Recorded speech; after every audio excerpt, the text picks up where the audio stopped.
Hello students, this is the next lecture of your chapter 3. In this lecture now I am going to draw a chart for this data that I have maintained here.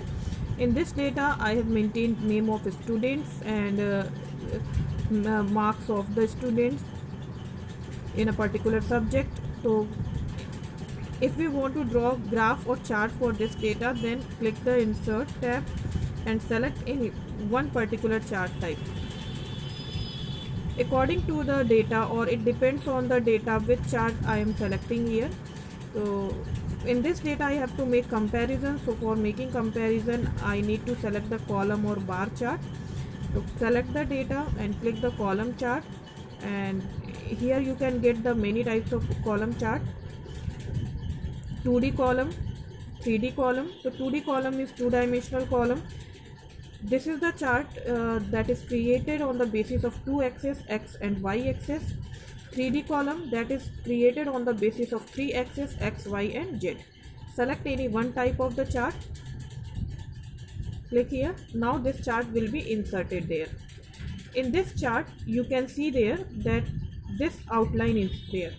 This outline is called, or overall this area is called chart area, and the actual area where we have drawn the actual chart, this area is called plot area. So overall area is called the chart area, where we can get all the things related to a chart, and the actual area where we have made the graph or chart, this actual area is called plot area. Now this small box is called the legend. See this box. Legend is used to represent the color or design that we have taken in the graph. See, blue color represents maths, maroon color represents English, and green color represents computer. So through the legend we can understand what the colors are showing here or what the designs are showing here, which type of data. Next one, this is the axis. Horizontal is the x-axis and vertical is the y-axis.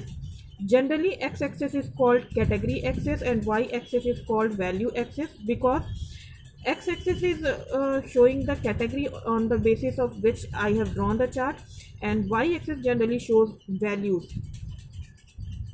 Now we can make the changes here through the design, layout or format. So when we will place chart on the sheet, then you will get all these options or all these tabs here at the last of all the tabs. So in design tab you can make changes in the colors or select anyone. See, you can change the chart structure. Structure means what type of elements do you want to place here. So you can select any chart type. Suppose I want to give the chart title, then I can use this one. See, so click the chart title and you can type any title. For example, I am typing here report card. Report card. After typing, click the chart, then it will be changed. In same way you can type the title for the axis, y axis. So I am typing here marks, so title will be marks.